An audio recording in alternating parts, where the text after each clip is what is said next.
Le DAF Fresh Morning, c'est 104.5 tonnes de bonne humeur. Tous les matins sur Urban FM. La meilleure radio de la capitale. La meilleure radio de la capitale.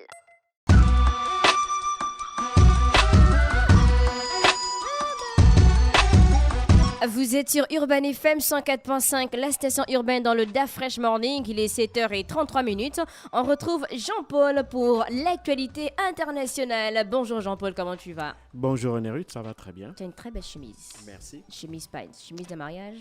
Généralement, quand on va les hommes avec chemise paille, on se dit que ça c'est pour une cérémonie obligatoirement. Non, c'est parce que c'est dans notre culture ici en Afrique centrale où on considère que quand un homme porte une tenue paille, c'est forcément une tenue de mariage. Quand on voit nos frères d'Afrique de l'Ouest, la plupart du temps, c'est pas pareil. La plupart du temps, ils sont habillés en paille. C'est une question de culture. Nous n'avons pas cette culture vestimentaire-là. Voilà, d'accord. Aujourd'hui, on va dans quel pays pour l'actualité internationale? On va parler de la Chine en particulier, mais on va aussi parler globalement d'un secteur dont on ne parle pas assez souvent dans le DAF Fresh Morning, c'est celui de l'industrie spatiale et de la véritable guerre, si on peut parler ainsi, féroce que se livrent déjà les États-Unis et la Chine. Alors, il faut savoir que déjà hier, la Chine a envoyé ce qu'on appelle la mission Shenzhou 16 ou encore vaisseau divin. Elle a décollé donc mardi à partir de 9h31 heure locale au niveau du centre de lancement de Jiuquan. C'est dans le désert de Gobi, c'est-à-dire au nord-ouest de la Chine. La fusée qui a permis le lancement s'appelle Long March 2F, à bord duquel il y avait 3 astronautes, dont pour la première fois un astronaute civil. Alors, il faut savoir Avant, c'était spécialement les militaires, c'est ça? Oui, parce qu'au départ, les programmes spatiaux, que ce soit aux États-Unis, en France ou ailleurs, ont toujours d'abord été au départ des programmes militaires. Et ensuite, pour des besoins internes, on a dû élargir le champ de compétences des gens qui intégraient ce programme-là, parce que dans l'armée, on ne trouve pas toutes les compétences, toutes les expertises. Et donc, arrive un moment où on a besoin d'ingénieurs, on a besoin de physiciens, de biologistes, etc., qu'on ne trouve pas forcément dans les rangs de l'armée. Et donc, pour ces raisons-là, les différents programmes spatiaux qui étaient au départ militaires se sont donc ouverts au corps des civils, et c'est ainsi qu'on a vu petit à petit intégrer des civils. Et c'est le cas de la Chine, puisque Guy Chao, qui est ce civil en question, est un professeur spécialiste des sciences et de l'ingénierie spatiale. Alors, il faut savoir que les astronautes, ces 3 astronautes, vont séjourner dans la station spatiale chinoise pour une durée de 6 mois.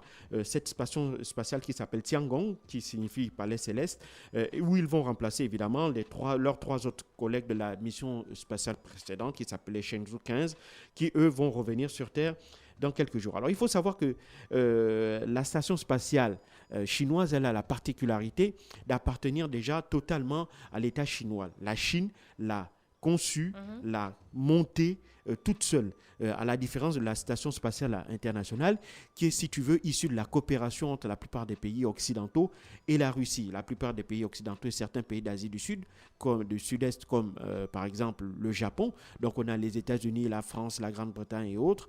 Et on avait le Japon plus la Russie. Cette station spatiale internationale avait remplacé l'ancienne station internationale qui était une station russe, qu'on appelait la station Mir.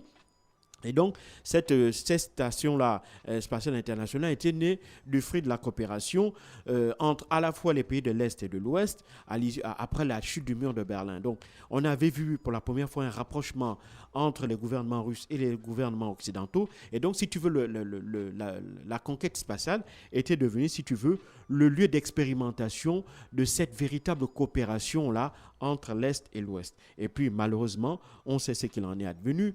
D'un côté, avec l'arrêt des lanceurs, notamment des navettes spatiales américaines, c'était les lanceurs russes qui permettaient d'envoyer des gens dans l'espace au sein de la station spatiale internationale. Maintenant, depuis le déclenchement de la guerre en Ukraine, et de la mise en œuvre des sanctions, il n'y a quasiment plus de contact il n'y a plus de véritable coopération, s'il faut le dire, entre les Russes et les Occidentaux. Et Vladimir Poutine avait même annoncé le retrait définitif des Russes du programme de la Station spatiale internationale d'ici cette fin d'année.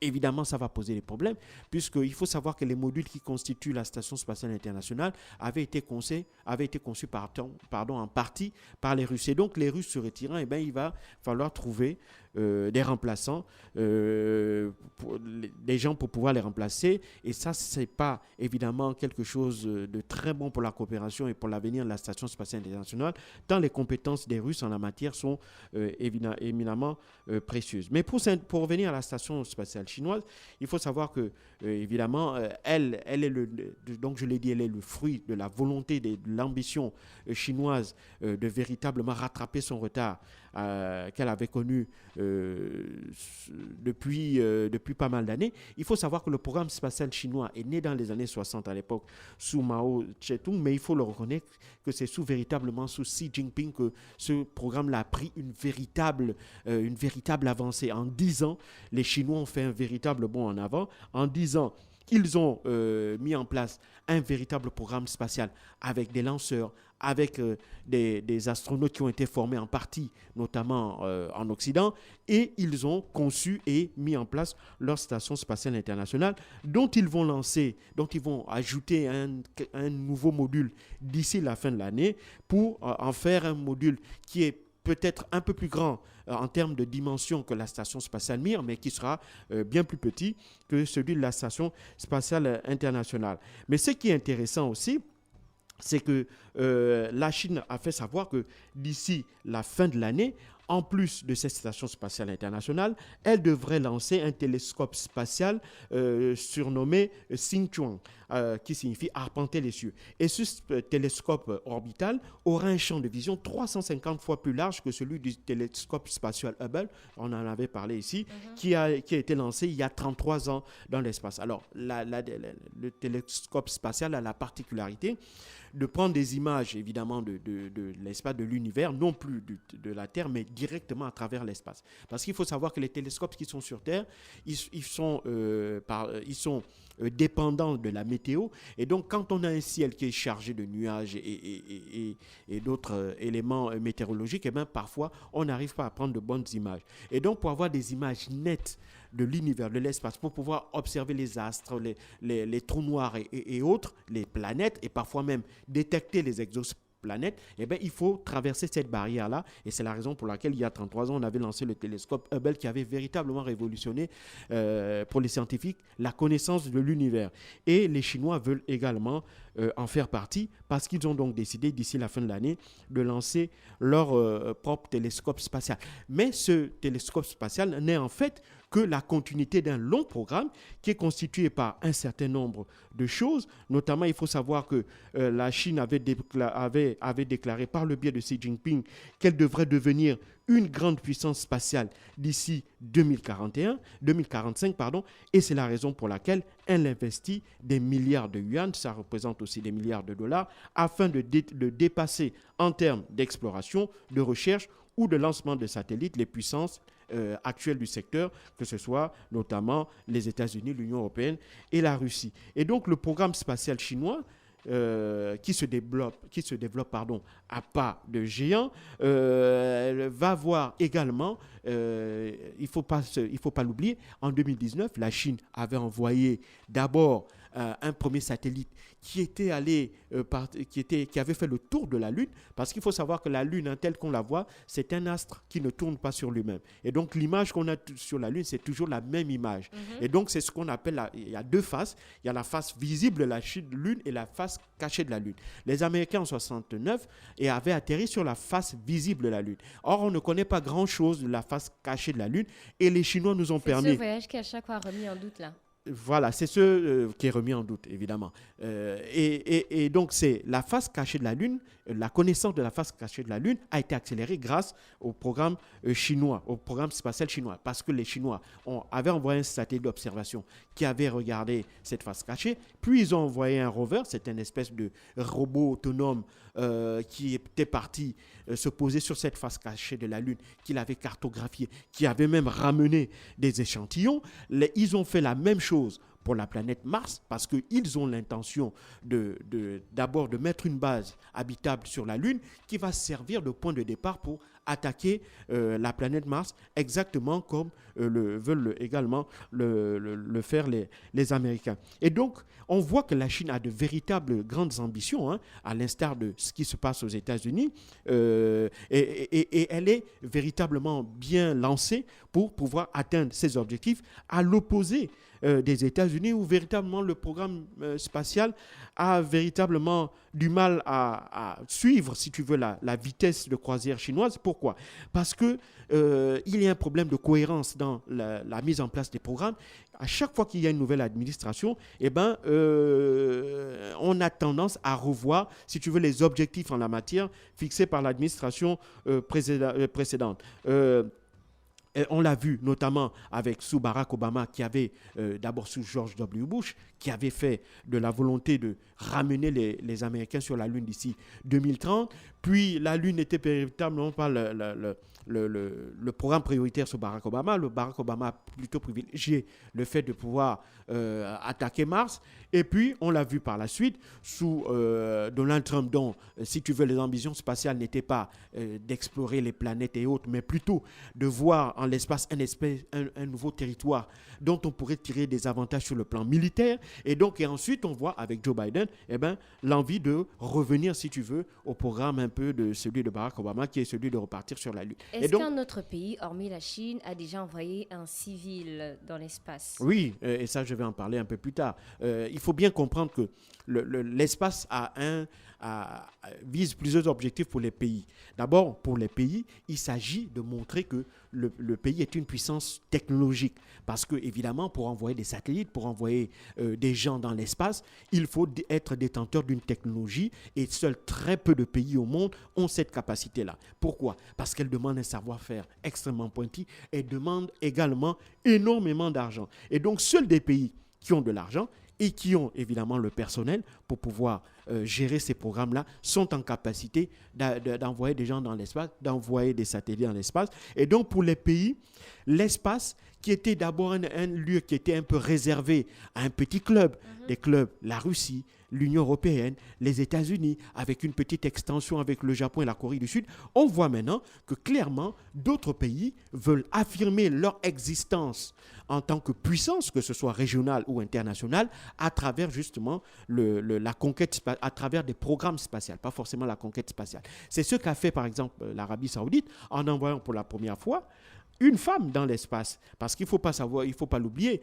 pour Mohamed Ben Salman, oui, pour Mohamed Ben Salman, il faut changer l'image de l'Arabie Saoudite à l'étranger, et c'est la raison pour laquelle la semaine dernière, ils ont envoyé 2 personnes, un pilote de chasse de l'armée saoudienne et une femme qui est une spécialiste en biologie. Et donc l'objectif pour les autorités saoudiennes, c'est à la fois de montrer la volonté de faire de l'Arabie Saoudite une véritable puissance, notamment sur le plan des sciences, à travers son programme spatial, mais aussi de redorer son image à travers, si tu veux, la promotion des droits de la femme, en permettant justement à une femme, elle s'appelait Rayana Barnaoui, et à véritablement aller dans l'espace. Et puis, l'Arabie Saoudite ambitionne également d'être en capacité de pouvoir lancer ses propres satellites, parce que qui dit être propriétaire de ces satellites, ça veut donc dire avoir une certaine indépendance, une certaine autonomie dans un secteur stratégique que représente celui des télécommunications avec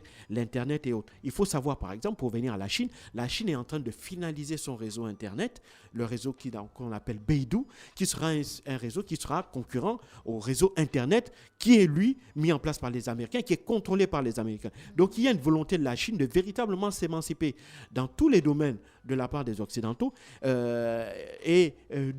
le fond de cette guerre, ou de cette guerre qu'il y a avec les Américains.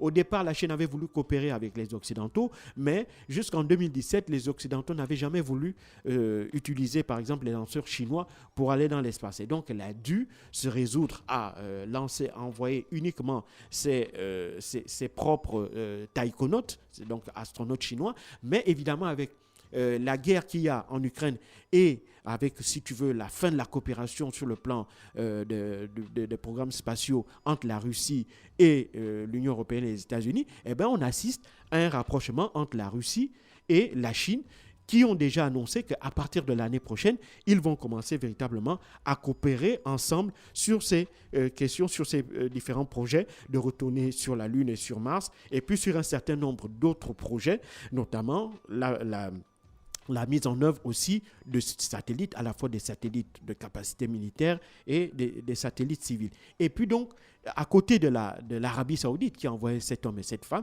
et qui ambitionne de montrer véritablement qu'elle est un acteur régional, parce qu'il ne faut pas oublier que les premiers Arabes à aller dans l'espace, ce ne sont pas les Saoudiens, ce sont plutôt les Qataris. Et donc, le Qatar avait bien compris que le soft power lui permettait de rayonner à l'échelle de la planète et d'avoir une influence qui est réelle, dont elle tire véritablement profit. Et donc, l'Arabie Saoudite n'a plus envie de se faire doubler par ce petit frère-là. Et donc, elle aussi, elle a décidé de mettre en place son propre programme spatial. Et comme ces deux États disposent d'énormes ressources, elles ont de l'argent à ne plus savoir quoi en faire, elles se lancent dans de grands projets, de grands chantiers de construction d'infrastructures et de grands chantiers de développement de programmes spatiaux. Et puis à côté de ça, il y a aussi un autre petit pays qu'on appelle la Corée du Nord, qui a envoyé pour la première fois un satellite dans l'espace.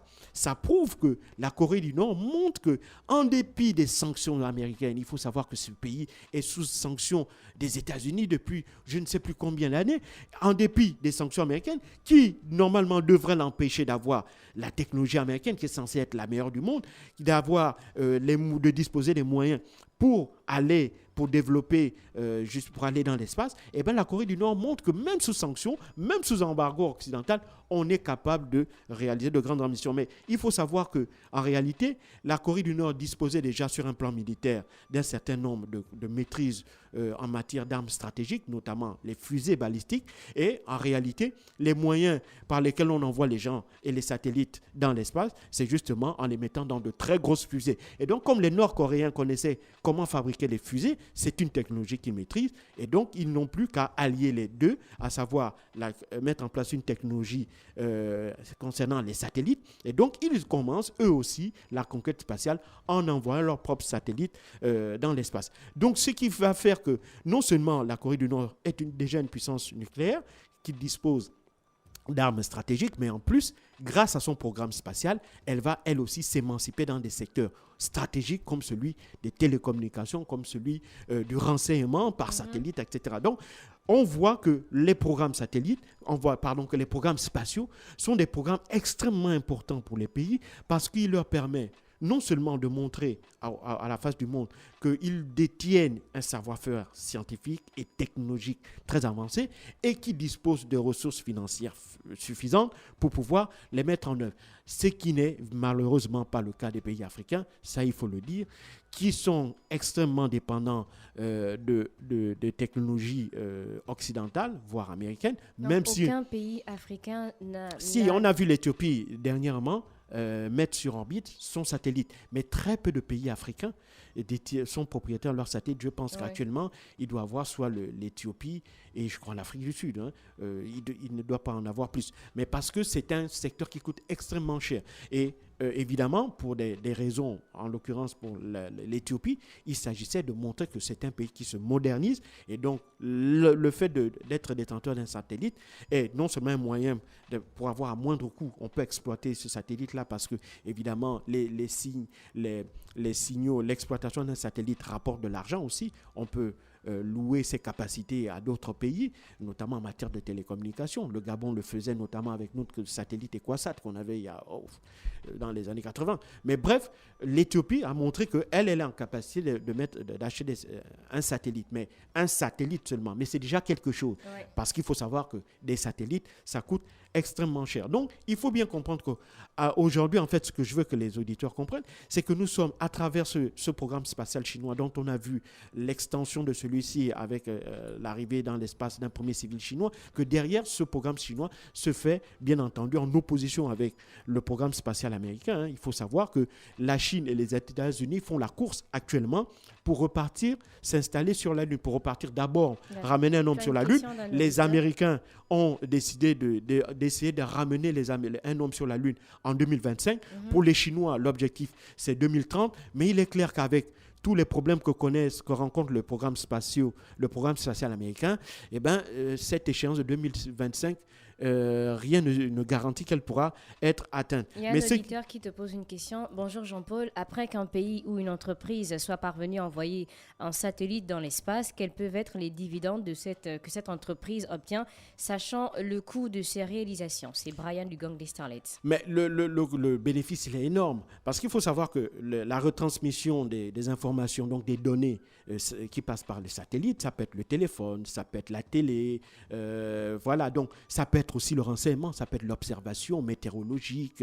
militaire et autres. Donc, tout ça, toutes ces données-là, en fait, c'est des informations que ces satellites-là captent. Et ce sont ces informations-là qui ont une valeur pécuniaire qui est immense, qui ont une valeur militaire, politique, économique qui est immense. Et c'est la raison pour laquelle, malheureusement, seuls les pays industrialisés disposent de satellites. Et donc, ce sont seuls les pays industrialisés qui tirent profit de cette industrie-là et de cette manne-là. Et donc, les autres pays qui ne sont peut-être pas encore des pays développés sur le plan technologique au niveau de la Russie, de la Chine, des États-Unis ou des pays européens, mais qui disposent de ressources financières importantes, comme le Qatar et l'Arabie Saoudite, ont compris ces enjeux-là et donc ont compris que pour véritablement asseoir leur développement en termes d'infrastructures, il ne faut pas seulement se limiter aux infrastructures terrestres. Il faut aussi passer par la conquête du ciel. Et cette conquête du ciel passe par, évidemment, la mise en place de programmes spatiaux. Et donc, c'est ce que les pays ont compris.